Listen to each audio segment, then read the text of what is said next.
মুসলমান আজকে এত অবহেলিত কেন? মুসলমান যেখানে সেখানে মার খাচ্ছে কেন? কিসের কারণটা কি? এই কারণগুলোকে তুলে ধরব। অবশ্যই আপনারা কথার দিকে অ্যাটেনশন রাখেন। আস্তে আস্তে আমি ধাপে ধাপে আপনাদেরকে এগিয়ে নিয়ে যাব। আর এদিকে ওদিকে আপনারা দেখছেন কেন? আপনাদের গ্রামেরই কেউ আসবে, এখানে এসে বসে যাবে। অতএব কথার দিকে লক্ষ্য রাখুন, অবশ্যই কিছু একটা পাবেন ইনশাআল্লাহুল আজিজ। তাহলে আজকে মুসলমানদের অবস্থা কেন এত শোচনীয়? আল্লাহ তাবারাক ওয়া তাআলা সূরা ইব্রাহিমের মধ্যে বলছেন, ওয়াকালাল্লাযীনা কাফারু লিরুসুলিহিম লা নুখরিজান্নাকুম মিন আরজিনা। সারা পৃথিবীতে আজকে আমরা এসআইআর এর কাগজ নিয়ে প্রত্যেকে টেনশনের ভিতরে জীবন যাপন করছি। প্রত্যেকেই আমরা জীবন যাপন করছি টেনশনের ভিতরে, কেউ শান্তিতে নেই। আমাদের একটাই ধ্যান ধারণা যে যদি কোনো রকম এই ভোটার লিস্টটা থেকে আমার নাম কেটে যায়, তাহলে হয় না হয় কি হবে, ডিটেনশন ক্যাম্পে আমাদেরকে যেতে হবে নাকি। তা আপনি থাকবেন কতদিন পৃথিবীর বুকে? এ সময়টা তো একজন মানুষের খুব বেশি হলে 50 থেকে 60 থেকে 70 বছরের জীবন। এই পৃথিবীতে যাদের প্রাণ আছে তাদেরকে তো মৃত্যুবরণ করতেই হবে। তাহলে আজকে আমাদের উপরে এই হুমকিগুলো কিসের জন্য আসছে? তারপরে আপনাদেরকে বলি, এই যে ভীতু সন্ত্রস্ত নামক এসআইআর, এরপরে আসছে করোনা ভাইরাস, তারপরে আসছে আরো কত কি এভাবে নির্যাতনের উপরে নির্যাতন। আজকে উড়িষ্যায়, আজকে কেরালায়, তামিলনাড়ুতে, মায়ানমারে, সারা পৃথিবীতে যে জায়গাতে মুসলমান জাতি আছে প্রত্যেকটা মুসলমান জাতিকে পিটছে, মারছে, লাঞ্ছিত করছে, অপদস্থ করছে, তাদের সঙ্গে রুষ্ট ব্যবহার করছে, খারাপ ব্যবহার করছে। এই ব্যবহারগুলো করার কারণ আছে। আল্লাহ তাবারাক ওয়া তাআলা বলছেন, লিইউযিকাহুম বাযাল্লাযী আমিলু লাআল্লাহুম ইয়ারজিউন। আমি আল্লাহ তোমাদের উপরে যদি বিপদ আপদ এইভাবে বর্ষণ না করি, তবে তোমরা কি করবে? যদি না দিই তবে তোমরা নিজের মন মতন জিন্দা জীবন যাপন করবে, আর তোমরা আমি আল্লাহকে বলে ভুলে যাবে। এবং আমি আল্লাহ যখন তোমাদেরকে এই রকম ধরনের ভীতু সন্ত্রস্ত এবং বিপদ আপদ দিই, তখন তোমরা কি করো? লাআল্লাহুম ইয়ারজিউন। তখন আমরা কি করি? মসজিদে এসে, আর যখন কোনো দিক থেকে আশ্রয় পাই না, কোনো এমএলএ এমপি মন্ত্রী কেউ যখন আমাদেরকে আর কোনো দিক থেকে সাহায্য করতে পারলো না, তখন আমরা কোথায় আসি? মসজিদে চলে আসি। মসজিদে এসে তখন রবকে আমরা সাজদা করি, আর রবের কাছ থেকে তখন মাদাদ চাই, পানাহ চাই, মুক্তি চাই, যে আল্লাহ আপনি আমাদেরকে এরকম মহা বিপদ থেকে উদ্ধার করুন। তার আগে কিন্তু যখন মানুষ শান্তি এবং মানুষ যখন খুব ধন সম্পত্তির মালিক হয়ে যায়, তখন কিন্তু সেই রবকে ভুলে যায়, রবের রাস্তা ভুলে যায়, মসজিদের রাস্তা ভুলে যায়, মুসাল্লি যে তাকে হতে হবে এই রাস্তাগুলো ভুলে যায়।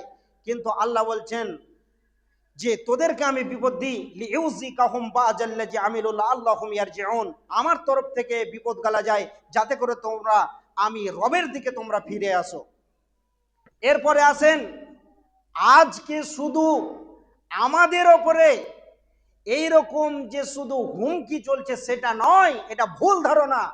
কোরআন পড়তে শিখুন এবং বুঝতে শিখুন, এবং আপনারা কোরআনকে নিয়ে গবেষণা করুন, পেয়ে যাবেন যে আজকে নতুন কিছু বিষয় নয়। সেটা হচ্ছে কি? আল্লাহ তাবারাক ওয়া তাআলা বলছেন, ওয়াকালাল্লাযীনা কাফারু লিরুসুলিহিম। সারা পৃথিবীতে যত নবী রসুলগণ এসছেন, সমস্ত নবী রসুলগণকে কি বলেছেন? তাদের জাতিরা বলেছেন, ওয়াকালাল্লাযীনা কাফারু লিরুসুলিহিম লা নুখরিজান্নাকুম মিন আরজিনা, লা নুখরিজান্নাকুম মিন আরজিনা। তোমাদেরকে এই জমিন থেকে আমি কি করে দেব? বের করে দেব, বহিষ্কার করে দেব। এই জমিনে তোমাদেরকে বসবাস করতে দিব না। কারা বলেছে? কাফের, বেঈমান, মুশরিক, মুনাফিকরা তাদের নবীদেরকে এভাবে, ইমানদারদেরকে এভাবে হুমকি দিয়েছেন। আজকে শিক্ষিত সুধী মণ্ডলী, আজকে আমাদের ওপরে এই রকম নির্মম অত্যাচার এবং হুমকি চলছে। ঠিক সেই রকম আজকে যদি যেইভাবে চক্রান্ত চলছে ভারতবর্ষের মাটিতে, পশ্চিম বাংলার মাটিতে, আপনাকে এইভাবে ধরে ধরে যখন ডিটেনশন ক্যাম্পে ভরানো হবে, তার কিছু মুহূর্তে বলবে, বলো তুমি জয় শ্রীরাম, বলো তুমি জয় শ্রীরাম, আর হিন্দুদের যত মন্ত্র আছে সমস্তকে তুমি পড়তে শুরু করো। যখন আমরা পড়তে শুরু করব, তখন তারা বলবে যে তাহলে আর এদেরকে এই জমিন থেকে বের করা হবে না, এদেরকে এই জমিনে বসবাস করতে দাও। এটা হচ্ছে কাফের বেঈমান ইহুদি নাসারা কালমাস লেনিন কটস্টিল, এদের এটা ধ্যান ধারণা, এবং এরা এটাকে করার জন্যে সব সময় উৎপীড়িত হয়ে লেগে আছে। শুধুমাত্র মুসলমানকে তাড়াতে হবে আর অন্যরা থাকতে পাবে। তা আল্লাহ তাবারাক ওয়া তাআলা কি বলছেন, আউ লাতাউদ্দুন্না ফি মিল্লাতিনা, তারা বলবেন, সেই কাফের বেঈমানরা বলবে, আমি যেই কথাটা বললাম, আউ লাতাউদ্দুন্না ফি মিল্লাতিনা, মিল্লাত মানে হচ্ছে ধর্ম, তো ওরা বলবে আউ লাতাউদ্দুন্না, তোমরা চলে এসো আমাদের ধর্মে, অর্থাৎ জয় শ্রীরাম বলো, আর 60-70টা দেবদেবীর পূজা করো, ঠাকুরের পূজা করো, গণেশের পূজা করো। এইগুলো যখন করতে শুরু করবেন, আউলাতা উদ্দুনা ফি মিল্লাতিনা, তাদের ধর্মে যখন ফিরে যাবেন, আর আপনাকে এই জমিন থেকে বের করবে না। আউলাতা উদ্দুনা ফি মিল্লাতিনা ফাআউহা ইলাইহিম রাব্বুহুম লানুহলিকান্না জালিমিন। আল্লাহ তাবারাক ওয়া তাআলা ওহী নাজিল করলেন আর মুমিনদেরকে বললেন, হে মুমিনের দলেরা, তোমরা শুনে নাও, সেই রকম বেঈমান কাফের মুশরিকদের এরকম অত্যাচার এবং হুমকি থেকে তোমরা ভয়ে আমার রাস্তা থেকে সরে যেও না, এবং তোমরা এরকম মনে করিও না যে তোমাদেরকে জমিন থেকে তাড়িয়ে দেবে। আমি আল্লাহ তাবারাক ওয়া তাআলা বলছি, ওয়ালা নুসকিনান্নাকুমুল আরজা মিন বাদিহিম জালিকা লিমান খাফা মাকামি ওয়া খাফা ওয়াঈদ। আল্লাহ বলছেন, তোমরাই এই জমিনের উপরে বসবাস করবে, কারোরই ক্ষমতা নাই তোমাদেরকে এক চুল পরিমাণ সরানোর। আল্লাহ বলছেন, যালিকা লিমান খাফা মাকামি ওয়া খাফা ওয়াঈদ। হে ঈমানদারগণ, যদি তোমাদের সেই রবের সামনে দাঁড়ানোকে ভয় করো এবং কঠিন কিয়ামতের দিনকে যদি ভয় করো, তবেই তোমরা কি হবে, আমার কাছ থেকে নিষ্কৃতি পাবে। তাহলে আল্লাহ তাবারাক ওয়া তাআলা আমাদেরকে যেমন এইরকম হুঁশিয়ারির কথা বললেন, এবং তারপরে আমাদেরকে শান্তিময় কথা দিয়ে মুমিনদেরকে কি করলেন, আশ্রয় দিলেন। অতএব কোনো বেঈমান, কোনো মুশরিক মুনাফিক কোনোদিন মুসলিম যদি সেই রকম মুমিন হয়, তাকওয়াওয়ালা হয়, পরেজগার হয়, আল্লাহকে ভয় করেনেওয়ালা হয়, তাহলে এই রকম বেঈমানরা কোনোদিন চক্রান্ত করে কিছুই করতে পারবে না। তারপরে সেই বেঈমান মুশরিকরা কি করবে, তারা কি করবে, তারা কি করবে, তারা বিজয় কামনা চাইবে। তারা কি বলবে, ওয়াস্তাফতাহু ওয়াস্তাফতাহু ওয়া খাবা কুল্লা জাব্বারিন আনিদ। তারা কি করবে, বিজয় কামনা চাইলো, তারা অনেক রকম প্রচেষ্টা চালালো যে আমরাই হব এই দেশের নাগরিক, এবং আমরাই হব এই দেশের বসবাস কারনেওয়ালা, এবং তারা অনেক রকম প্রচেষ্টা করলো। কিন্তু আল্লাহ বলছেন তারা কোনোদিন বিজয় লাভ করতে পারবে না। কিন্তু তোদেরকে আমি কয়েকটি প্রসেস, আমি মুকুটময় মহাগ্রন্থ আল কোরআনে আমি আল্লাহ তোমাদেরকে দিয়ে দিলাম, কিন্তু তোমরা যদি ফলো করো। আল্লাহ তাবারাক ওয়া তাআলা সূরা নূরের মধ্যে এক জায়গাতে ওয়াদা করছেন, ওয়াদাল্লাহুল্লাযীনা আমানু মিনকুম ওয়া আমিলুস সালিহাতি লা ইস্তাখলিফান্নাহুম ফিল আরজি কামা ইস্তাখলাফাল্লাযীনা মিন ক্বাবলিহিম। শিক্ষিত সুধী মণ্ডলী, আমার দিকে অ্যাটেনশন হন, কত গুরুত্বপূর্ণ কথা। আল্লাহ তাবারাক ওয়া তাআলা বলছেন, ওয়াদাল্লাহুল্লাযীনা আমানু মিনকুম ওয়া আমিলুস সালিহাতি লা ইস্তাখলিফান্নাহুম ফিল আরজি কামা ইস্তাখলাফাল্লাযীনা মিন ক্বাবলিহিম।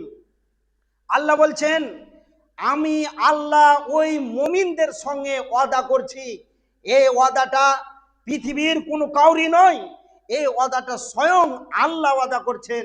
কাদের সঙ্গে, মুমিনদের সঙ্গে, যে আমি আল্লাহ তোমাদের সঙ্গে ওয়াদা করছি, ওয়ামিলুস সালিহাত ওয়াদাল্লাহুল্লাযীনা আমানু, তোমরা 100% ঈমানদার হয়ে যাও, ঈমানের উপরে 100% স্থিতিশীল ভাবে ঈমানের প্ল্যাটফর্মে দাঁড়িয়ে যাও। ওয়ামিলুস সালিহাত, এবং ভালো আমলের পিছনে লেগে যা। তারপরে বলছেন তোমরা মসজিদওয়ালা হয়ে যাও। আল্লাহ বলছেন এই সারা পৃথিবীর যে ক্ষমতা, এই সারা পৃথিবীর যে রাজত্ব বেঈমানদের হাতে আছে, তারা দপদপে জীবন যাপন করছে। এই দপদপানো, এই রাজনীতি, সমস্ত কিছু মুসলমানদের হাতে আল্লাহ তাবারাক ওয়া তাআলা ক্ষণিকের মধ্যে করে দিবেন। কিন্তু আজকে আমরা সেই রব আমাদের সঙ্গে এইরকম ওয়াদা করেছেন, কিন্তু আমরা হলাম বেঈমান। এই গ্রামে যদি 500 ঘর জনসাধারণ বসবাস করে, মসজিদে আপনি দেখতে পাবেন কজনকে, 100 জনকে পাবেন না, 400 জন নামাজ পড়ে না। তাহলে এই মুসলমান জাতি কি করে আল্লাহর কাছ থেকে সাহায্য পাবে? আমরা যখন সলাতে দাঁড়াই তখন আমরা কি বলি? ইয়াকা নাবুদু। সব সময় আমরা কি বলি? ইয়াকা নাবুদু। যখনই আমরা সলাতে দাঁড়াই, নফল হোক, সুন্নাতে মুআক্কাদা হোক, আর ফজর ফরজ হোক, যে কোনো সলাতে যখন আমরা দাঁড়াই তখন আমরা কি বলি? ইয়াকা নাবুদু ওয়া ইয়াকা নাস্তাইন। আল্লাহকে আমরা বলছি, হে মহান রব, আমরা তোমারই ইবাদত করি, ওয়া ইয়াকা নাস্তাইন, এবং আপনার কাছে আমরা কি করি? সাহায্য কামনা করি। তাহলে আমরা যদি আল্লাহ তাবারক ওয়া তাআলাকে কি করি? ইবাদত দিই, তাহলে আল্লাহ তাবারক ওয়া তাআলা আমাদেরকে সাহায্য করবেন, এটা অটোমেটিক হয়ে যাবে। অতএব পূর্ণাঙ্গ কামিয়াব, এবং যদি আমরা সেই রকম লাঞ্ছনা গঞ্জনা এবং ফুটবলের মতো গড়তে যদি না চাই, তাহলে আমাদেরকে কি করতে হবে? 100% মসজিদওয়ালা হতে হবে এবং নামাজি হতে হবে। নামাজ পড়লেই আমরা কামিয়াব হতে পারবো, নচেত আমরা কামিয়াব হতে পারবো না। এরপরে আসেন ওয়াস্তাফতাহু, তারা বিজয় কামনা করলো যে আমরা কি করব? এ রাজত্বের মালিকানা পাবো।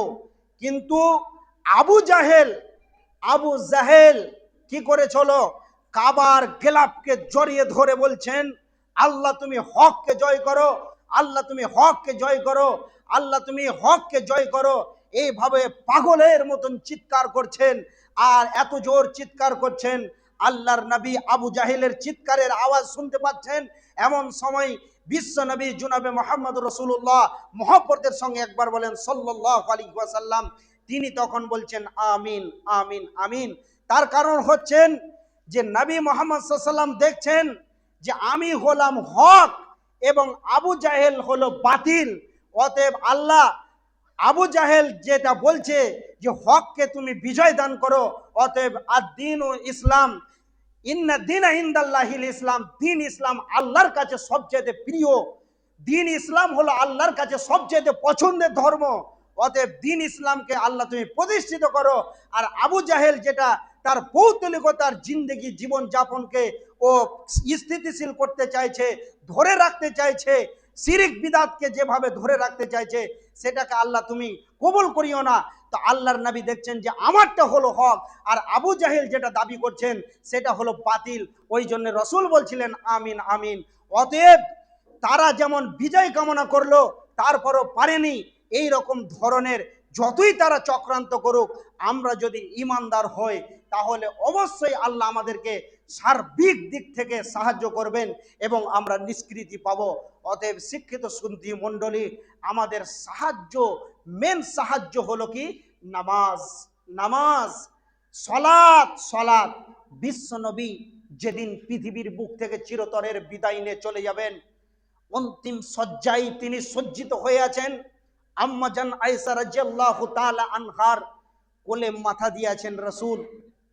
এই মতো অবস্থায় রাসূলের মাথা ব্যথার যন্ত্রণা, এত যন্ত্রণা তিনি সহ্য করতে পারছেন না। এমন সময় রাসূলের পার্শ্বে একটি পেয়ালা রাখা ছিল, সেই পেয়ালাতে পানি ছিলেন, আর ওই পেয়ালার পানি বারবার কপালে দিচ্ছিলেন, আর তিনি দোয়া করছিলেন আল্লাহুম্মা আলা গামারাতিল মত ওয়া সাকারাতিল মত। এইভাবে রাসূল তিনি দোয়া করছিলেন, আর সেই কঠিন মৃত্যুর যাতনা থেকে আল্লাহর কাছ থেকে পানাহ চাইছিলেন। এত কঠিন অবস্থাতে বিশ্বনবী চিরতরের বিদায় নেবেন। এমন সময় বলছেন ইয়া উম্মতি আস-সালাত আস-সালাত ওয়া মা মালাকাত আইমানুকুম। তিনি মৌতের সমাতে, আজকে যদি এই গ্রামের যদি কোনো মানুষ মনুষ্য অবস্থায় থাকে আর পৃথিবীর বুক থেকে চিরতরের বিদায় নেবে, এই মতো তার পূর্বে, মৃত্যুর পূর্বে সে লোকটি কি বলে? সে বলে আমার ছেলের দিকে দেখিও, আমার মেয়ের দিকে দেখিও, আমার সন্তানরা কি করবে, ওই জায়গাটা রেখে গেলাম, ওই জায়গাটা ভালো করে তুমি গোছিয়ে রাখিও, ওখানে তোমার ভবিষ্যৎ হবে, এটা হবে ওটা হবে, ওই দোকানের মাল অনেকগুলো আছে, ওই মেশিনটা আছে, কম দামে বিক্রি করিও না, তোমাকে যেন কেউ ঠকে নেয় নাই, এরকম ধরনের পৃথিবীর অনেক কথা বলবে। কিন্তু বিশ্বনবী বলছেন, ইয়া উম্মতি as-সালাত as-সালাত ওয়া মা মালাকাত আইমানুকুম, হে আমার উম্মত, তুমি কোনোদিন সালাত পরিত্যাগকারী হবে না। যদি তুমি কি করো, ওয়ালা তাতরুকান্না সালাতা মাকতুবাতাম মুতাআম্মিদান ফাকাত বারিয়াত মিনহু জিম্মাতিল্লাহ, যে ব্যক্তি, যে ইমানদার জ্ঞানবশত স্বচ্ছ জ্ঞানে থাকা সত্ত্বে সালাতকে ত্যাগ করে দিল, ও যে আল্লাহর একটা অনুগত বান্দা। যেমন একটি উদাহরণ দিলে বুঝতে পারবেন। আজকে ধরেন ইনি আমার ওস্তাদের মতন, আমার সঙ্গে খুব বন্ধুত্বী, তো ইনার বিপদ আপদে ধরেন ওনার 10-20 হাজার টাকার প্রয়োজন পড়লো।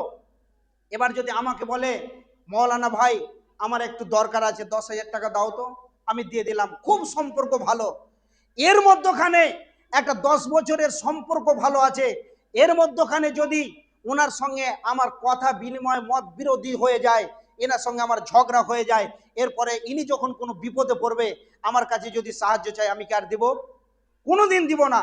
অতএব আল্লাহর সঙ্গে মহব্বত তখনই থাকে বান্দার যখন সে সালাত আদায় করে, তখন সেই ব্যক্তি আল্লাহর অনুগত্যশীলা বান্দা এবং মহব্বতের বান্দা হয়ে থাকে, এবং আল্লাহ তার প্রতি সন্তুষ্ট থাকে, আল্লাহ তার প্রতি অসন্তুষ্ট থাকেন না।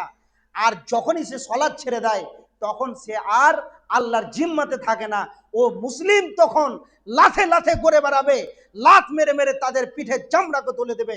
আল্লাহ নীরব দর্শকের ভূমিকা পালন করবেন, আল্লাহ শুধু দেখবেন, কিন্তু ও বেঈমানকে কোনোদিন সাহায্য করবেন না।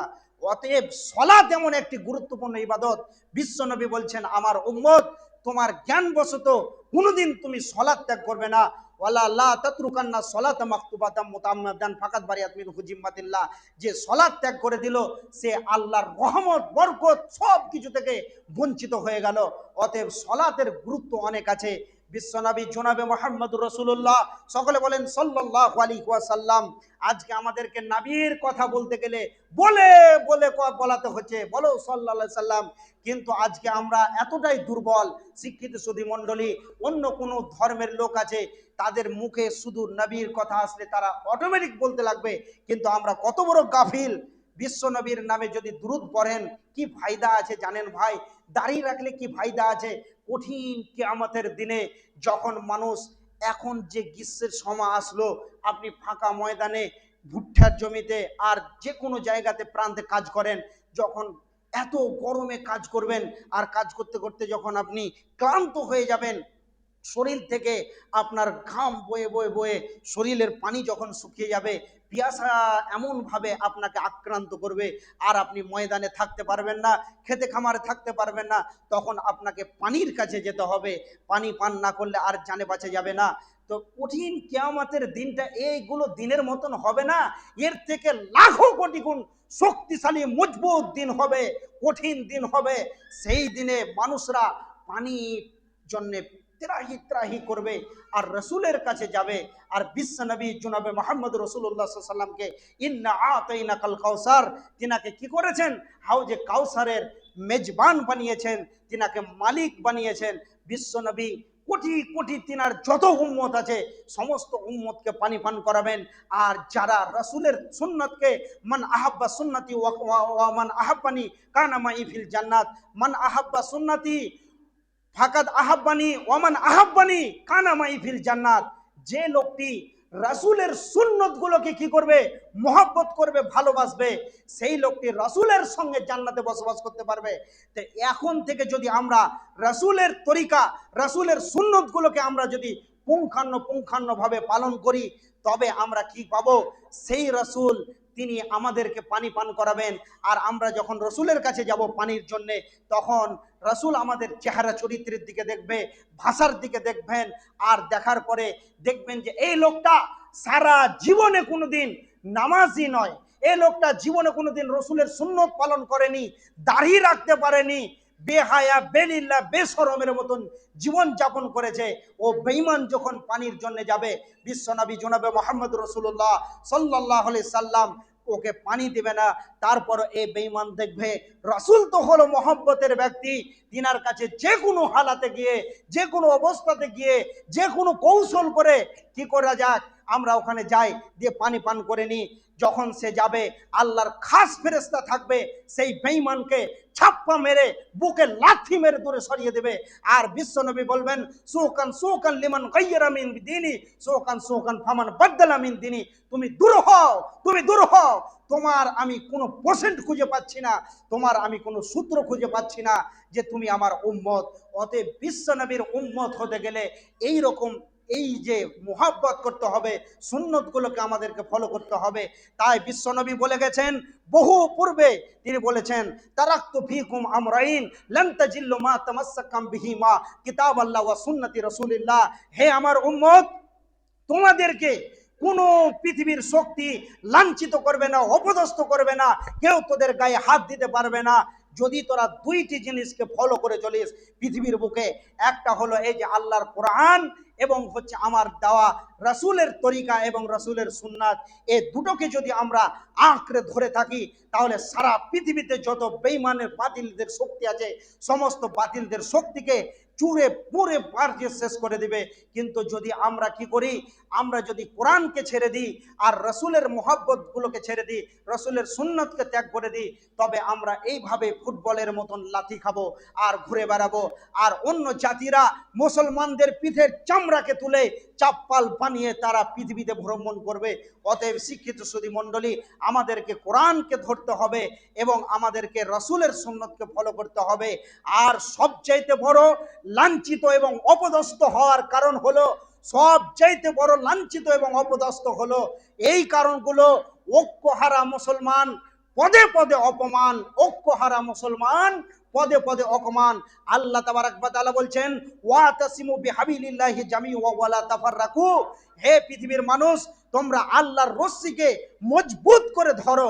অতএব এখান থেকে আমি যেটা বুঝাতে চাইছি, রশ্মিটা কি জিনিস? এক মুসলমান, আল মুমিনু মিরআতুল মুমিন, এক মুমিন আর এক মুমিনের আয়নার মতন ভাই ভাই। অতএব আজকে দেখেন এক মুসলমান অপর মুসলমানের সঙ্গে মিল নাই, মোহব্বত নাই।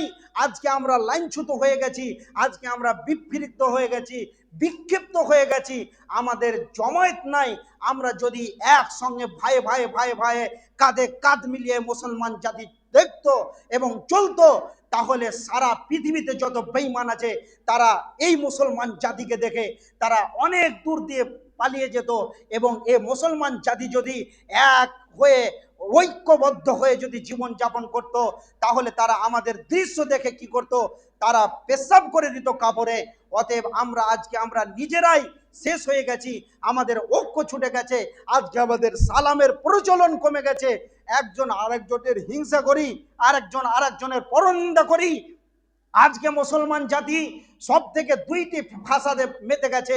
এক নম্বর হলো কি, একজন মানুষ যদি খুব মেহনত করে একটা বাড়ি করে, এখন গাড়ি করে, দুবিঘে জমি করে, তারপরে ওর পাশে যে থাকবে তার আর হিংসেতে ঘুম হবে না, তাকে পরিশ্রম করতে হবে, এটা আর ওর মাথায় কাজ করে না। ও শুধু ওকে নিয়ে পড়ে আছে, কি করে হলো, ওকে কি করে ধ্বংস করা যায়, ওকে কি করে শেষ করা যায়, এই রকম ধরনের লেগে আছে। কিন্তু আপনিও পরিশ্রমী হন, পরিশ্রম করেন, ছোট্ট মতো জীবনে আরাম আয়েস নেওয়া যাবে না। তার কারণ মেন আয়েস আরামের জীবন তো সেই দিন আমরা নেব যেই দিন আমরা জান্নাতে যাব। অতএব শিক্ষিত সুধী মণ্ডলী, আজকে যদি কোনো মানুষের প্রতি অন্যায়ভাবে হিংসা করে, এমনি এমনি যদি তার প্রতি হিংসা করে, জুলুম অত্যাচার করে, আর জুলুমাতুন, কেউ যদি অত্যাচার করে একজন মাজলুমের ওপরে, তাহলে সেই জুলুমটা হবে কিয়ামতের দিনে অন্ধকার। অতএব শিক্ষিত সুধী মণ্ডলী, খবরদার কাউরি প্রতি হিংসা করবেন না এবং অযথায় কাউরি প্রতি গীবত করবেন না। এবং মুসলমান এইভাবে শেষ হয়ে যাবে যদি আমরা একে অপরকে যদি সাহায্য না করি, একে অপরে ভাই ভাই হয়ে না চলি। আল্লাহর নবী বলছেন ওয়াল্লাহি লা ইউমিনু, ওয়াল্লাহি লা ইউমিনু, ওয়াল্লাহি লা ইউমিনু। ওই লোকটি আল্লাহর কসম করে নবীজি বলছেন যে আমি কসম করে বলছি ওই লোকেরা মুমিন নয়, ওই লোকেরা মুমিন নয়, ওই লোকেরা মুমিন নয়। যে বাড়ির একজন প্রতিবেশী তার কাছ থেকে কষ্ট পায়, একজন প্রতিবেশী আজকের রাত্রিতে অনাহারে সে কি করবে, রাতটাকে যাপন করবে, রাতটাকে অতিবাহিত করবে, আর তার পাশের বাড়ির লোক পেট পুরে খাবে আর খেয়ে আনন্দ চিত্তে ঘুমাবে। আল্লাহর নবী বলছেন ওয়াল্লাহি লা ইউমিনু, ওই ব্যক্তি মুমিন নয়। যদি সে মুমিন হতো তাহলে ওর প্রতিবেশী অনাহারে থাকতো না। অতএব শিক্ষিত সুধী মণ্ডলী, আল্লাহর নবী বলছেন বাল্লা ইয়ারহাম লা ইরহাম, যে ব্যক্তি কোনো মানুষের প্রতি দয়া করে না সেই ব্যক্তির প্রতি আল্লাহর দয়া থাকে না। যে ব্যক্তি মানুষের প্রতি দয়া করে না তার প্রতি আল্লাহর দয়া থাকে না। অতএব যদি আল্লাহর দয়া নিতে হয় তাহলে আমাদেরকে কি করতে হবে, মানুষের প্রতি দয়া করতে হবে, মাজলুমদের প্রতি দয়া করতে হবে, দুর্বলদেরকে আমাদেরকে দয়া করতে হবে। আর একটি হাদিস মনে পড়ে গেল, আল্লাহর নবী বলছেন মান সালাসা কুন্না ফিহি ইয়াসসারাল্লাহু হাতবাহু ওয়া ইয়াদখালাহু জান্নাতাহু রিফকুন বিযাইফ ইহসানুল মামলু সাফকাতুল ওয়ালিদাইন। আল্লাহর নবী বলছেন হে আমার উম্মত, তোমরা যদি কি করো, শান্তিতে মরতে চাও, যদি শান্তির মত নিতে চাও, তাহলে পৃথিবীর বুকে তুমি তিনখানা আমল করবে, তিনখানা আমল করবে। ইয়াসসারাল্লাহু হাতবাহু ওয়া ইয়াদখালাহু জান্নাতাহু, কখন তুমি মরবে সেটাও জানতে পারবে না। তোমার মোটটা হবে ঘুমন্ত মানুষের মতো। মানুষ যেমন মসজিদের দেয়ালে এসে শান্তির ঘরে বসে ঘুমিয়ে যায়, সে জানতে পারে না। সেই রকম যদি মত নিতে হয় তাহলে তিনটি আমল করতে হবে। সেটা হলো কি, ইহসানুল মামলুক। যদি আমাদের বাড়িতে এখন আর গোলাম নাই, যদি আমাদের বাড়িতে কোনো গরিব ঘরের সন্তান কাজে আসে তাহলে তার প্রতি আমাদেরকে রহম করতে হবে, দয়া করতে হবে। এরপরে বলছেন, আমি হাদিসের ব্যাখ্যা অনেক লম্বা আছে আর বলবো না বেশি। তারপরে রসুল বলছেন যে সাফকাতুল ওয়ালিদাইন, তোমার পিতা মাতার এহসান করো যারা বার্ধক্যে উপনীত হয়ে গেছে। আল্লাহর নবী বলছেন হুমা জান্নাতুকা ওয়া নারুকা, তোমার পিতা মাতাই হলো তোমার জন্য জান্নাত এবং জাহান্নাম। এবং যদি আমরা কি করি, এই তিনখানার প্রতি আমল করি, ইয়াসসারাল্লাহু হাতফাহু ওয়া ইয়াদখালাহু জান্নাতাহু, মান সালাসা কুন্না ফিহি ইয়াসসারাল্লাহু হাতফাহু ওয়া ইয়াদখালাহু জান্নাতাহু, ইহসানুল মামলুক সাফকাতুল ওয়ালিদাইন রিফকুন বিযাইফ। এবং যারা কমজোর, যাদের বুদ্ধিতে কুলায় না এবং অসহায় ব্যক্তি, তাদেরকে যারা সাহায্য করবে। অতএব বার্ধক্যে উপনীত যখন হবে পিতামাতা, তখন তাদের সেবা শুশ্রূষা করা, এবং যখন আমাদের কাছে যখন কোনো কাজের লোক আসবে তখন আমাদেরকে কি করতে হবে, তার সাথে ভালো ব্যবহার করতে হবে, ইহসান করতে হবে, এবং কমজোর যারা আছে তাদেরকে আমাদেরকে সাহায্য করতে হবে। তবেই আমরা কি পাবো, নিষ্কৃতি পাবো। অতএব আল্লাহর সাহায্য নিতে গেলে কিসের দরকার, সলাতের দরকার। এ জাতি যদি সলাত 5 ওয়াক্ত ঠিক রাখে তাহলে পৃথিবীর কোনো শক্তি তাদেরকে লাঞ্ছিত করতে পারবেন না। তাহলে আজকে আমাদের বড় মাধ্যম গালা বললাম যে ওয়াতাসিমু বিহাবিলিল্লাহি জামিয়া ওয়ালা তাফাররাকু, যদি আমরা বিচ্যুত হয়ে যাই তাহলে আমরা শেষ হয়ে যাব। আর যদি আমরা কি করি, একে অপরে মহব্বতের জীবন যাপন করি তাহলে আমরা কি হয়ে যাব, আমাদেরকে কেউ আর অপদস্থ করতে পারবে না। আমরা এরকম বাঘের মতো জীবন যাপন করব। অতএব আজকে একটা কবিতা বলি, এক বৃদ্ধের 5টি ছেলে, 5 রকমের মতি, মিল ছিল না ভাব ছিল না একে অন্যের প্রতি। বৃদ্ধ একদিন একটি আঁটি কমচি দিল হাতে, বলল দেখি পারো কে সব ভাঙতে একই সাথে। পারলো না কেউ। বৃদ্ধ তখন আটিটাকে খুলে এক একটি কমচি দিল সবার হাতে তুলে। ভাঙলো সবাই। বৃদ্ধ বলল দেখলে কেমন ফল, একা হলে দুর্বল হবে একতাতেই বল। আজকে যদি 10খানা লাঠি এক জায়গাতে থাকে তাহলে আপনি শরীর সমাধি হয়ে যাবে, ভাঙতে পারবেন না। আর ওই আটিকে খুলে যদি একটা একটা করে কমচি সবার হাতে দেওয়া হয় তাহলে ওইটা পটপট পটপট করে ভেঙে দিবে। অতএব শিক্ষিত সুধী মণ্ডলী, যদি আমরা মুসলিম ভাই একে অপরে যদি আমরা মহব্বত হয়ে জীবন যাপন করি তাহলে অন্য জাতিরা দেখবে না এদেরকে লভানো যাবে না। আর যদি আমরা এই রকম করি তাহলে আমাদেরকে কি করবে, এইভাবে অপদস্থ করতে থাকবে। এবং আমরা এই যে অনেক লাঞ্ছিতর শিকার হচ্ছি এবং মুসিবতের শিকার হচ্ছি, আমাদের উপরে যে প্রেশান তাকলিফ চলছে, এটা কিসের কারণে, আমরা পথভ্রষ্ট হয়ে গেছি এর কারণে। আজকে এই যে এখানে বসেছেন, এই গ্রামে কতগুলো মানুষ আছে, কত জনসাধারণ আছে, কিন্তু আজকে আমরা কজন আছি এর সামনে? এগুলো ভালো লাগে না, এগুলো আমাদেরকে কোরআন হাদিস ভালো লাগে না।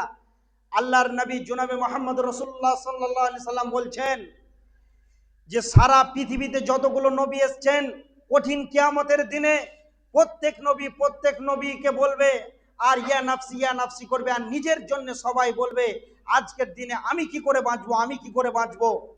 কিন্তু বিশ্ব নবীর উম্মত হওয়াটা এত বড় সৌভাগ্য ব্যাপার। দল দল মানুষ জান্নাতে যাবে, অন্য নবীর উম্মতরা এইভাবে দেখবে আর তারা বলবে ওরা আবার কারা? তখন তারা বলবে যে এরা হলো শেষ নবী, আখিরে পয়গম্বর নবী মুহাম্মদুর রাসূলুল্লাহ সাল্লাল্লাহু আলাইহি সাল্লামের উম্মত। তো কেন এরা কি এমন কাজ করেছে যে এরা দলে দলে জান্নাতে যাচ্ছে? না তো যে জামানায় রাসূল ছিল না, তা'মুরুনা বিল মারুফ, সে জামানাতে রাসূলের যে কাজ সেই রকম কাজ করেছে তার জন্যে। অতএব আপনি মনে করিয়েন না যে এই যে মাজলিসে বসেছেন, এই মাজলিসটা জানামানা মজলিস নয়, এর গুরুত্ব কত আছে। মুসলিম শরীফের হাদিস, আল্লাহর নবী বলছেন কোন মানুষ যদি দ্বীনি মজলিসে বসে, এই দ্বীন ইসলামের মজলিসে যদি সে বসে এবং তার নিয়তকে যদি সে পরিশুদ্ধ করে নেয় এবং সে যদি মনে করে যে আল্লাহ আর জীবনে আমি কোনোদিন যা করেছি বিগত জীবনে আর কোনোদিন করব না, আজ থেকে আমি তওবা করে নিলাম, তুবু ইলাল্লাহি তাওবাতান নাসুহা, সেই ব্যক্তি এমন তওবা করবে যেমন ছিদ্র কাপড়ে যদি তালি দিয়ে দেওয়া হয়, এপার থেকে যেমন ওই পার দেখা যায় না, ওই রকম যদি সে তওবা করে, তাহলে আল্লাহ তাবারক ওয়া তাআলা ওই ব্যক্তির এই মাজলিসে তার জীবনের সমস্ত গুনাহকে মাফ করে দেবেন এবং তাকে মাসুম বাচ্চা বানিয়ে দেবেন। অতএব শিক্ষিত সুধী মণ্ডলী, এটা খবরদার ভাবিয়েন না যে এই মাজলিসের গুরুত্ব নাই। অতএব এখানে যারা উপস্থিত হয়েছেন তাদেরকে একটা সৌভাগ্য হিসাবে মনে করে নিতে হবে যে আমাদের বিরাট বড় সৌভাগ্য, আমরা এখানে উপস্থিত হতে পেরেছি। এখানে আল্লাহর ফেরেশতারা দেখছেন এবং আপনার নিয়ত যদি ভালো হয় তারাও আপনার জন্য মাগফিরাতের দোয়া করবে। অতএব শিক্ষিত সুধী মণ্ডলী, আজকে এখানে কিছু মা বোনরা উপস্থিত হয়েছেন, তাদের জন্য কিছু আমি উপহার দিই। মা বোনরা পৃথিবীর বুকে জাহান্নামে বেশি যাবে এবং রসুল দেখেছেন, তার প্রমাণ আমি আপনাদেরকে দিচ্ছি। বিশ্বনবী জনাবে মুহাম্মদুর রাসূলুল্লাহ সাল্লাল্লাহু আলাইহি সাল্লাম যখন তিনি সাবে মিরাজে গিয়েছিলেন, মিরাজ দর্শন করতে করতে যখন জাহান্নামে দেখলেন শুধু মহিলা আর মহিলা, মহিলা আর মহিলা, এত মহিলার ভিড় কেন? তারপরে আল্লাহর নবী বলছেন জিবরিল আমিনকে, জিবরিল আমিন বলেন এত কেন মহিলাদের ভিড়? তখন জিবরিল আমিন বলেছিলেন তাদের ব্যাপারে যে এরা হলো পৃথিবীর বুকে এরা গীবত করে এবং তারা কি করে, এদের বদগুণ হলো 2-3-4খানা আছে। 1 নম্বর বদগুণ হলো মহিলারা গীবত করতে পছন্দ করে এবং মহিলারা চুরি করে নাই, অনেক মাল ধন চুরি করে। দেখবেন একটা ফেরিওয়ালা মাদুরওয়ালা যদি গ্রামে আসে, একজন ব্যক্তি ছোট মোটো একটা নাকের কানের সিটিকলের যে জিনিসগুলো নিয়ে আসে, ছোট মোটো এই যে আপনার কিনা খোরা মোনা বাটি, এই যে বর্তনগুলো নিয়ে আসে, এইরকম জিনিসগুলোকে তারা কি করে, লুকিয়ে নেয়। তো এইগুলো হচ্ছে তাদের বদগুণ এবং তারা অনেক অভিমান করে, স্বামীকে সন্তুষ্ট করে না। তারপরে ওরা কি করে না, তাদের জবানের হেফাজত করে না, বডির হেফাজত করে না। তারা তাদের জন্য যে পর্দাটা ফরজ, কিন্তু তারা পর্দার গর্দা উড়িয়ে চলে, এর জন্য তারা বেশিরভাগ জাহান্নামে। আল্লাহর নবী তিনি যখন ঈদের দিনে এইভাবে বক্তব্য দিচ্ছিলেন, তখন বিশ্বনবী এলান করছেন ইয়া মাসারান নিসা তাসাদ্দাকনা, হে পৃথিবীর মহিলাকুল তোমরা বেশি বেশি করে কি করো, আল্লাহর রাস্তায় দান খায়রাত করো। অর্থাৎ আমি আল্লাহর নবী দেখে আসলাম জাহান্নামে তোমাদেরকে অগণন কিছু কিছু মহিলারা প্রশ্ন করলেন, ইয়া রাসূলুল্লাহ, কেন আমরা জাহান্নামের মধ্যে বেশি বেশি থাকব? তখন বিশ্বনবী বললেন যে তোমাদের এইরকম বদগুণ থাকার কারণে তোমরা গীবত করো এবং তোমরা তোহমাত লাগাতে ভালোবাসো এবং তোমাদের চুরি চামারি বেশি হয় এবং তোমরা তোমাদের বডির হেফাজত করো না, তোমরা স্বামীর ওপরে অভিমান করো বেশি বেশি করে। এই জন্য তোমাদের এই বদগুণের কারণে তোমরা জাহান্নামে বেশি যাবে এবং জাহান্নামে বেশি ছিলে আমি বিশ্বনবী সচক্ষে দেখে আসলাম। অতএব তোমরা যদি সে জাহান্নাম থেকে কি করো, পরিত্রাণ পেতে চাও, তাহলে তোমরা কি করো, বেশি বেশি করে তাসাদ্দাক না, দান করো। এবার কোনো মহিলা যদি মনে করে যে আমি জাহান্নামের মুখ দেখবো না, তাহলে ওই মহিলাটাকে 8খানা গুণে গুণান্বিত হতে হবে এবং বিশ্বনবী বলছেন 4খানা আমল আরো আছে। যদি এই 4টি জিনিসের উপরে তারা আমল করতে পারে, তাহলে আল্লাহর নবী বলছেন ফালা তাদখুলু মিন আইয়্যি আবওয়াবিল জান্নাতি সাআত, জান্নাতের 8টি দরজা আছে, সে 8টা দরজার মধ্যে থেকে যে কোনো দরজা দিয়ে ইচ্ছা করবে, তার মন চাইবে সেই দরজা দিয়ে ঢুকবে, তাকে কেউ বাধা দেওয়ার থাকবে না। তাহলে প্রথম নম্বরে হলো সল্লাত খামসাহা, সামাত সাহারাহা, ওয়া আহসানাত ফারজাহা, ওয়া আতাত বালাহা। সল্লাত খামসাহা মানে 5 ওয়াক্তের নামাজি হতে হবে, সামাত সাহারাহা রমজানের রোজা রাখনেওয়ালি হতে হবে, ওয়া আতাত বালাহা স্বামীর কথার উপরে জীবন যাপন করতে হবে, ওয়া আহসানাত ফারজাহা এবং মাথা থেকে নিয়ে পায়ের তেলে পর্যন্ত তার শরমগা, এই শরমগায়ের হেফাজত করতে হবে, অর্থাৎ বডির হেফাজত করতে হবে। তবেই আল্লাহ তাবারক ওয়া তাআলার নবী বলছেন এই 4টি গুণ যদি, এই 4টি বিষয়ের উপরে যদি সে আমল করতে পারে, ফালা তাদখুলু বিল আইয়্যি আবওয়াবিল জান্নাতি সাআত, যেটা দরজা দিয়ে চাইবে সেটা দিয়ে সে জান্নাতে ঢুকতে পারবে। আজকে আমাদের মধ্যে নামাজের গুরুত্ব নেই।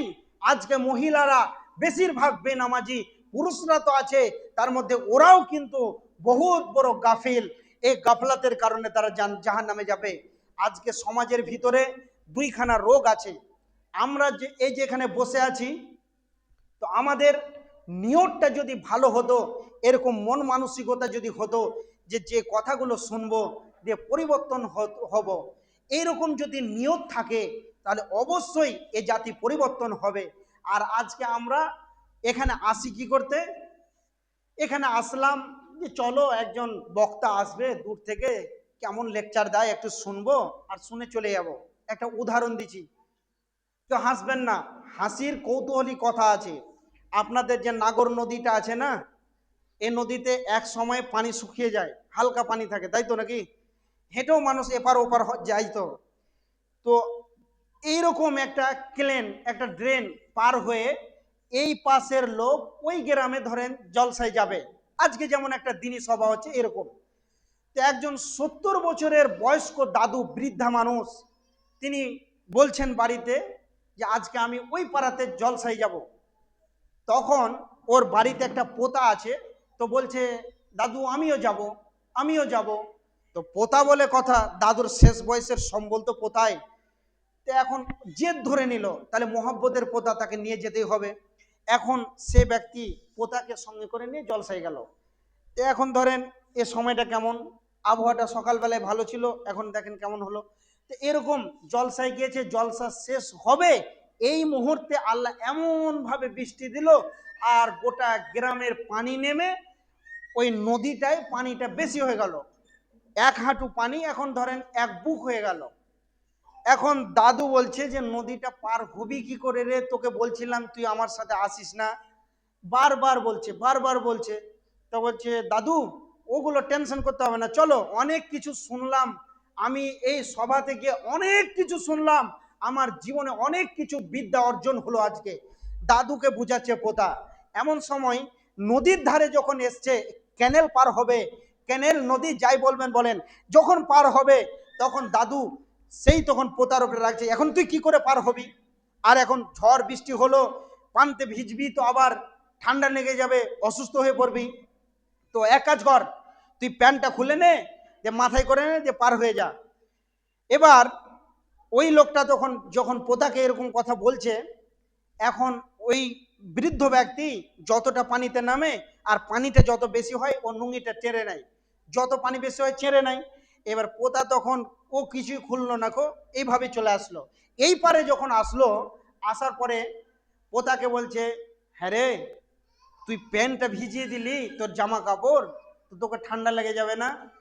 তো দাদুকে বলছে, তোমার কিছু ভিজেনি? বলছে, না আমার ভিজেনি। তো বলছে, তুমি কি করলা? বলছে, যত পানি বেশি হয় আমি ছেড়ে নিলাম। তো পোতা বলছে, দাদু, ওই যে আলেম বক্তব্য দিতে দিতে বললেন যে পুরুষের টাকনুর উপরে কাপড় উঠা যাবে না, এই হাঁটুর উপরে কাপড় উঠা যাবে না, এটা ফরজের তরফ, তো তুমি কেন এরকম করলে? তখন দাদু বলছে, হ্যাঁ বে, তুই একদিন এসে মুলবি সাহেব হয়ে গেলি বে, আজকে আমি 70 বছর বয়স হলো ওই পারের কথা কোনোদিন এই পারে নিয়ে আসিনি, আমি ওই পারের কথা এই পারে নিয়ে আসিনি, ওখানে শুনেছি ওখানে রেখে চলে এসেছি। এখন বর্তমান সমাজে যত জলসার প্রোগ্রাম হচ্ছে, মানুষ যদি তার মন মানসিকতা এরকম রাখতো যে আমি পরিবর্তন হব তার জন্য যাচ্ছি, তাহলে কিন্তু পরিবর্তন হতো। তারা যেখানেই শুনলো এখানের কথা এখানেই থাকবে, আর আমরা মসজিদ থেকে বাড়ি নিয়ে যাব না। এখন একটা মেয়ের বিয়ে হলো, খুব ভালো পরিবারে বিয়ে হয়েছে, সম্ভ্রান্ত ঘরের মেয়ে, জীবনে কোনোদিন, যারা দেখবেন বহু ধন সম্পত্তির মালিক, যাদেরকে আল্লাহ সম্পদ দিয়েছে, তাদের ঘরে দিন ধর্মের কোনো আলোচনা হয় না, তারা কোরআন হাদিসের কোনো তাওয়াক্কা করে না। তারা যখন মরবে, একজন মুলবিকে ভাড়া করে নিয়ে চলে যাবে, আর বলে আমার বাপের কবরে জিয়াদ করে দাও, দোয়া করে দাও, আজ 14 গোষ্ঠীকে জান্নাতে ভরে দাও। তারা টাকা দিয়ে জান্নাত কিনতে চাইছে, কিন্তু সূরা হাদিসের তাফসীর পড়বে, কঠিন কিয়ামতের দিনে বান্দা বলবে যে আল্লাহ, আমি অনেক কিছু মাল ধন সম্পদ ছেড়ে এসেছি, ওগুলো আপনি সব নিয়ে নেন, যে আমাকে আপনি কি করেন, নিষ্কৃতি দেন। আল্লাহ বলবেন, ইউ খাজু, তোমার কোনো কিছু আমি নিব না, আজকে কোনো ফি দিয়ে কাজে লাগবে না, তোমার আমল দেখবো আমি। অতএব সম্ভ্রান্ত ঘরের মেয়ে, বিয়ে হয়েছে একজন ভালো পরিবারে, যখন বিয়ে হলো, তো মহিলাটা দেখছে যে এক বাড়িতে, আমার যেই বাড়িতে বিয়ে হলো, তারা নামাজ রোজা হজ জাকাত সব সময় জিগির আজকারে লেগে আছে, কিন্তু এ মহিলাটা দেখছে যে আমার 14 গোষ্ঠী জীবনে কোনোদিন বাইত বাণীও মুখস্থ নাই, সূরা ফাতিহা নাই, আরো 2-4টা আম্মা পাড়ার কোনো সূরা মুখস্থ নাই। এখন এর বাপকে রাত্রিবেলা গভীর রাতে ফোন করে বলছে, আব্বা, তুমি আমার কোন বাড়িতে বিয়ে দিলে? 5 বার উজু করছে, কিভাবে নামাজ পড়ছে, কালাম করছে, কোরআন পড়ছে, এগুলো বাড়ি আমাকে ভালো লাগছে না। বাপ মেয়েকে বরং ভালোবাসে, বাপ মেয়েকে অনেক ভালোবাসে, প্রাণ দিয়ে মহব্বত করে। বাপের মন কি, তার দিলের খবর হচ্ছে কি যে এ মেয়েকে আর আমি বাড়িতে দিব।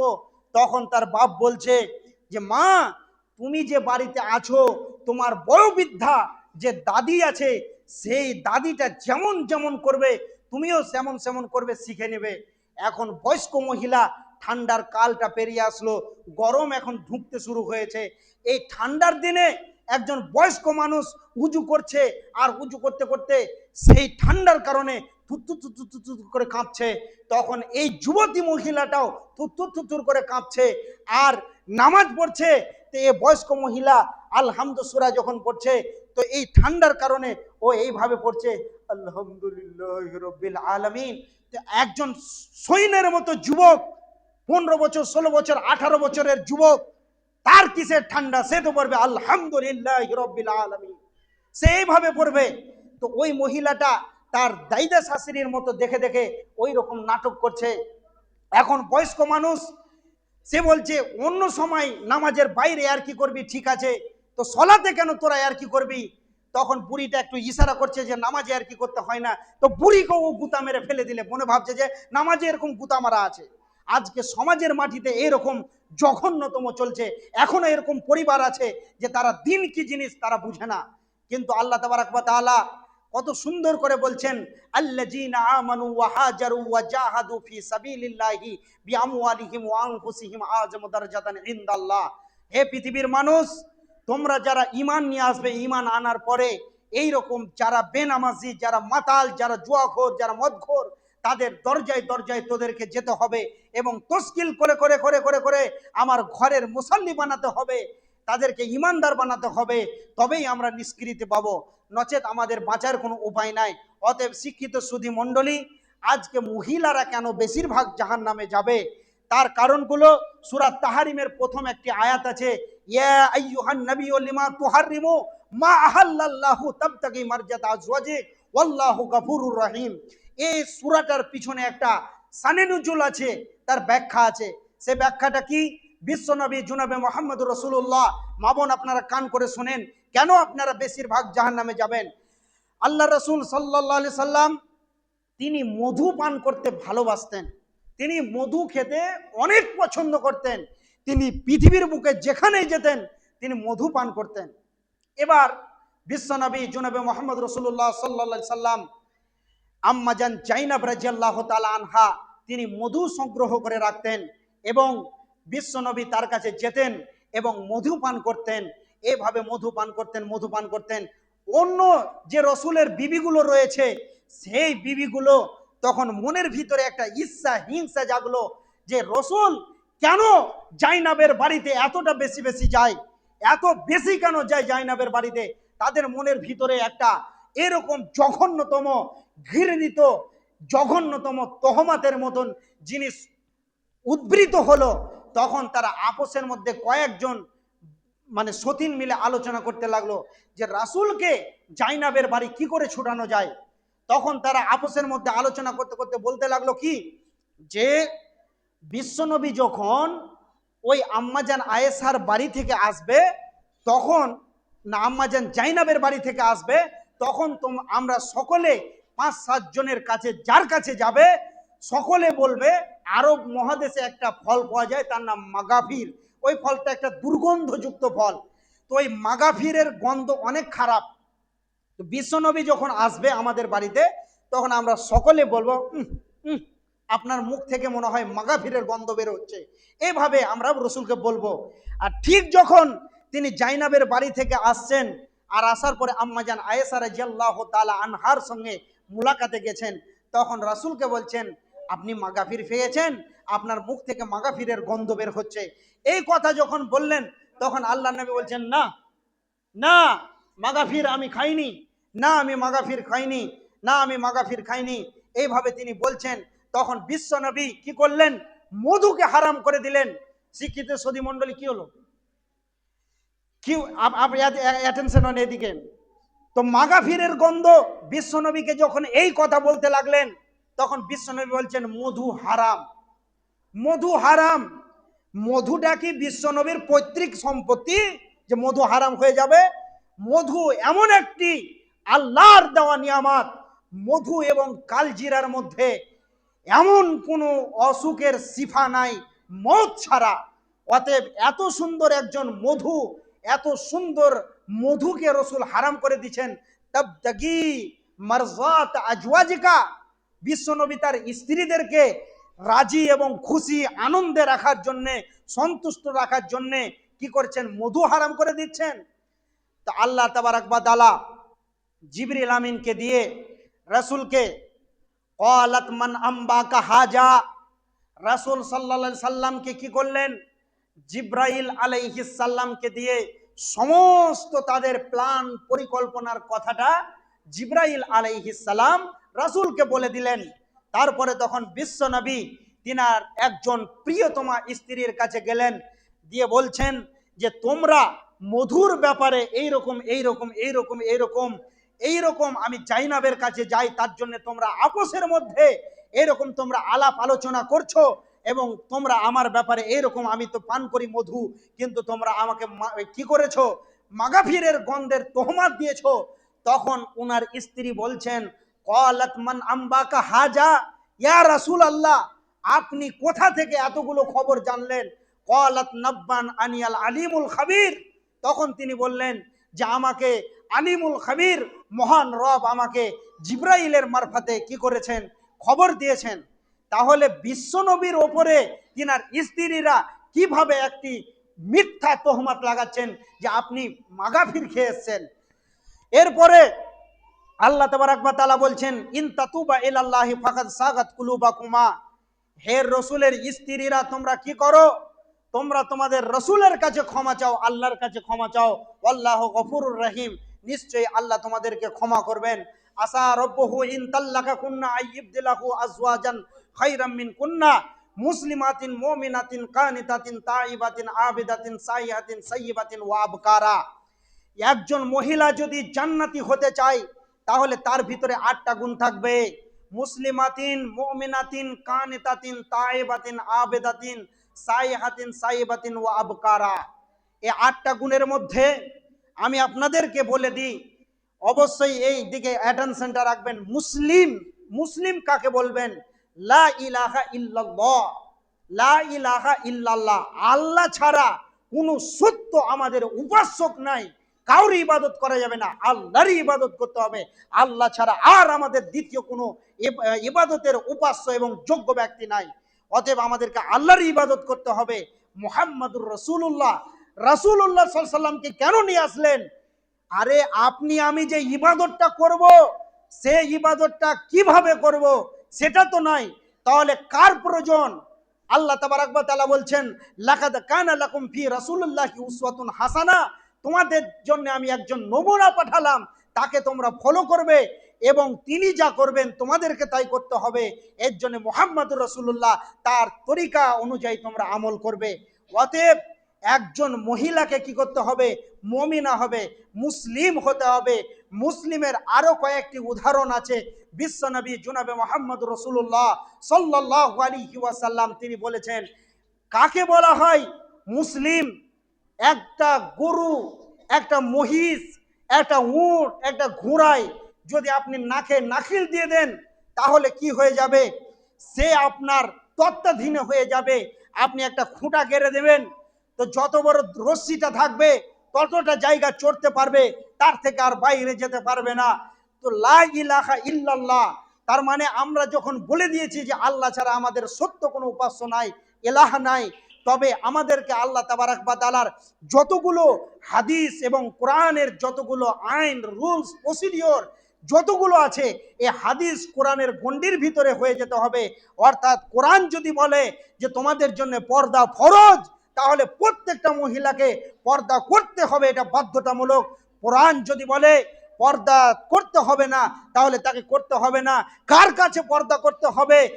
যারা গায়র মুহররম তাদের কাছে পর্দা করতে হবে।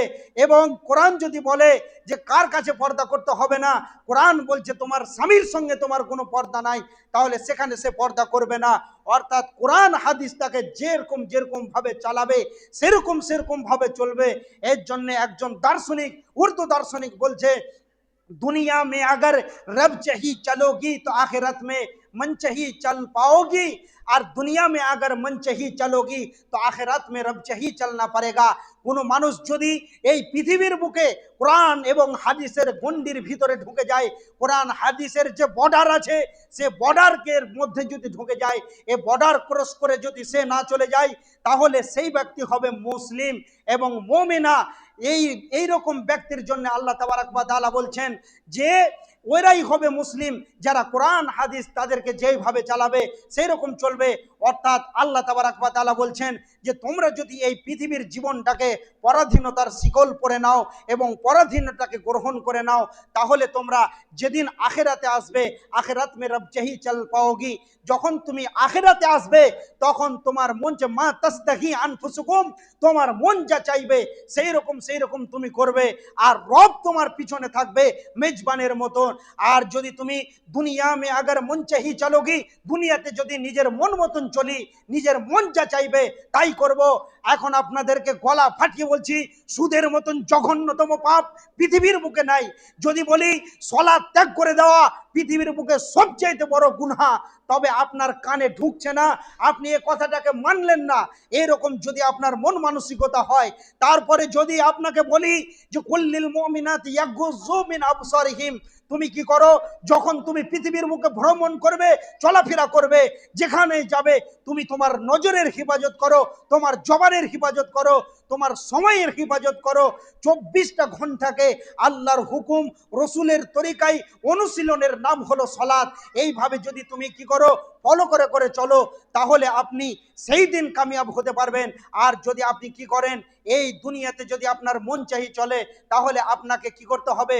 পরকাল আপনার বেকার হয়ে যাবে, বরবাদ হয়ে যাবে। আপনি কোনোদিন আর আপনি স্বাধীনতার মুখ দেখতে পাবেন না। অতএব আজকে যদি বলি যে ভাই আপনি বিড়ি ছেড়ে দেন, আপনি বলবেন তুই যা বলবি বল, তোর কথা আমি শুনবো না। আর তারপরে যদি বলি সুদটা ছেড়ে দেন, তারা ছাড়বে না, নিজের মন মতো চলবে। কিন্তু যেদিন সেই ব্যক্তিকে জাহান্নামের মধ্যে নিক্ষেপ করা হবে, জান্নাতীদেরকে যখন জান্নাতের মধ্যে প্রবেশ করতে দেওয়া হবে, জান্নাত জাহান্নামের মধ্যখানে সামান্যটুকু আল্লাহ ফারাগাত রাখবেন এবং জান্নাতীরা জাহান্নামীরাকে দেখতে পাবে আর জাহান্নামীরা জান্নাতীদেরকে দেখতে পাবে। আর সেইভাবে কলহ বিভাগ এবং সেই জাহান্নামের ভিতর থেকে চিৎকার করবে, জাহান্নাম তো অশান্তির জায়গা, না পাবে খেতে, না পাবে পান করতে, না পাবে আরাম, না পাবে শান্তি, অশান্তি আর অশান্তি। লা ইয়ামুতু ফিহা ওয়ালা ইয়াহইয়া, তারা সেখানে মরবে না। এই রকম জঘন্যতম জায়গাতে যখন তারা থাকবে, এই শাস্তি যখন তারা গ্রহণ করবে, তখন তারা খেতে পাবে না, পান করতে পাবে না। তারা যখন ক্ষুধার যন্ত্রণায়, যেমন পাখির বাসাতে বাচ্চা পাখি থাকে, সেই পাখিগুলো, পাখির বাচ্চাগুলো যেমন আপনার কিনা মুখটাকে ছিদ্র করে আকাশের দিকে তাকিয়ে থাকে, আর তাকিয়ে থাকে যে তার মা যখন কোথা থেকে আহার করে নিয়ে আসবে আর তাদের মুখে দিবে। এই রকম করে জাহান্নামীরা চিৎকার করবে, আর চিৎকার করতে করতে এমন জোর চিৎকার করবে, আর তারা জান্নাতীদের দিকে দেখে বলবে, ও আমার ভাই, তুমি তো আমার প্রতিবেশী ছিলে, তুমি তো আমার গ্রামবাসী ছিলে, তুমি তো আমার গ্রামবাসী ছিলে, তুমি আমার প্রতিবেশী ছিলে। অতএব জান্নাতের খাবার তো সামান্যটুকু কিঞ্চি পরিমাণ নয়, মেপে তো আল্লাহ খাবার দেন না, অডেল খাবার দিয়েছে, যে খাবারের কোনো পরিমাণ নাই, যে খাবারকে গুণে শেষ করা যাবে না, ওজন করে সম্ভব হবে না। অতএব তোমাদেরকে জান্নাতে অডেল খাবার দেওয়া হয়েছে। অতএব তোমরা কি করো, তোমাদের কিছু কিছু কিছু কিছু করে তোমাদের খাবারগুলোকে বাঁচিয়ে এঠে ঝুটোগুলোকে আমাদের জাহান্নামের দিকে চালিয়ে দাও। তখন আল্লাহ তাবারাক ওয়া তাআলা বলবেন জান্নাতীদেরকে, তাদেরকে বল, ক্বালু ইন্নাল্লাহা হাররামুহুমা আলাল কাফিরিন, হে জান্নাতি জাহান্নামীদেরকে বল যে তোদেরকে বলেছিলাম বিড়ি ছেড়ে দে, নামাজি হয়ে যা, সুদ ছেড়ে দে, নামাজি হয়ে যা, জেনা ছেড়ে দে, নামাজি হয়ে যা, তোবা কর, দিন ইসলামের রুলস এবং প্রসিডিওরের ভিতরে ঢুকে যা, কোরআন হাদিসকে তোরা মেনে নে, কোরআন হাদিসকে ফলো কর, রসুলের শরীর তরিকাকে মেনে নে, রসুলের সুন্নাতকে মেনে নে। তখন তোরা কি করেছিস, মন চাহিয়ে জীবন যাপন করেছিস, স্বাধীনতার মুখ দেখেছিস এবং নিজেকে স্বাধীন ভেবেছিস। অতএব আজকের দিনে শুনেলে, ক্বালু ইন্নাল্লাহা হাররামুহুমা আলাল কাফিরিন, জান্নাতের যত নাজ নিয়ামত আছে, সমস্ত নাজ নিয়ামত আজকে কাফেরদের জন্য আল্লাহ তাবারাক ওয়া তাআলা কি করেছেন, হারাম করে দিয়েছেন। অতএব তারা কশ্চিম কালো জান্নাতীদের এঁঠে ঝুঠাও কিন্তু খেতে পাবে না। অতএব শিক্ষিত সুধী মণ্ডলী, আজকে আমি দীর্ঘ সময় ধরে কথা বলবো না, পরিবর্তন হন, নামাজি হন। পৃথিবীর বুকে যদি ভালো মানুষ হতে চান, তাহলে অবশ্যই আল্লাহ তাবারাক ওয়া তাআলা জান্নাতি হতে পারবেন।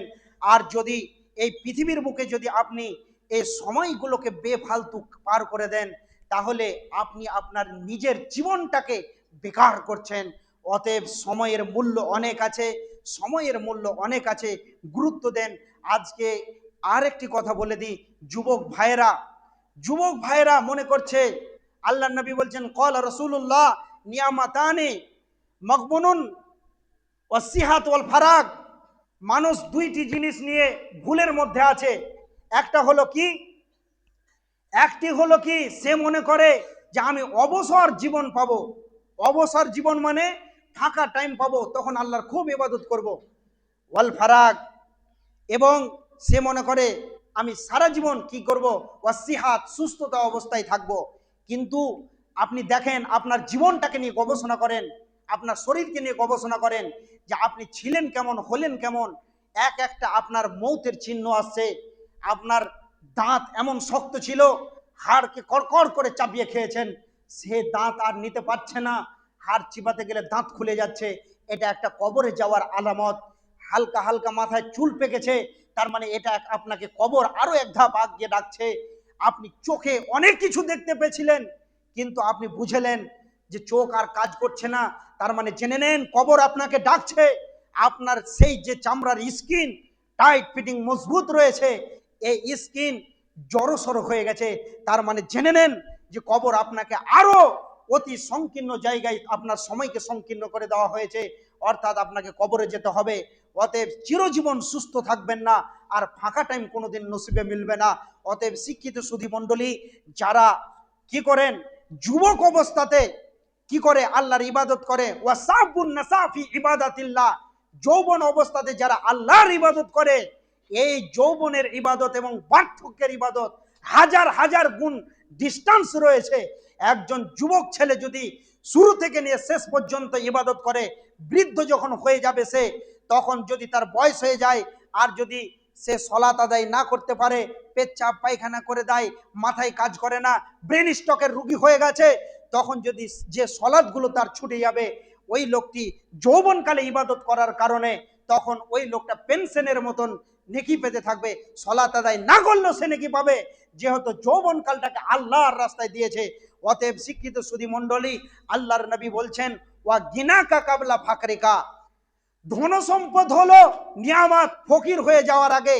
আজকে দেখেন ভাই আমার, আপনি অনেক টাকার মালিক, অনেক টাকার মালিক, আপনার কাছে এখন হয়তো ধরেন 10,000 টাকা আছে, সর্বনিম্ন কথা বলছি, প্রত্যেকটা মানুষকে আল্লাহ অনেক শান্তি দিয়েছে, অনেক ধনের মালিক বানিয়েছে।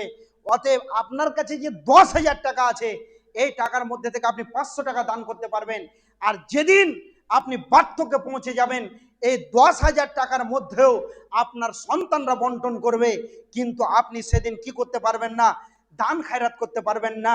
এই বলে একজন সাহাবীর কথা বলি, সেই সাহাবীটার নাম, আমি এখানে কালেকশনের কথা বলিনি ভাই আমার, একটু মনোযোগ সহকারে শুনেলেন, সাধকের টাইমগুলোকে চেয়ে নিচ্ছি, হায়াত বাকি তো মোলাকাত বাকি, আর মনে হয় কোনোদিন আসতে পারি না আসতে পারি, হয়তো আমার মত কালকে হয়ে যেতে পারে, কিন্তু এই কথাগুলো শুনেলেন।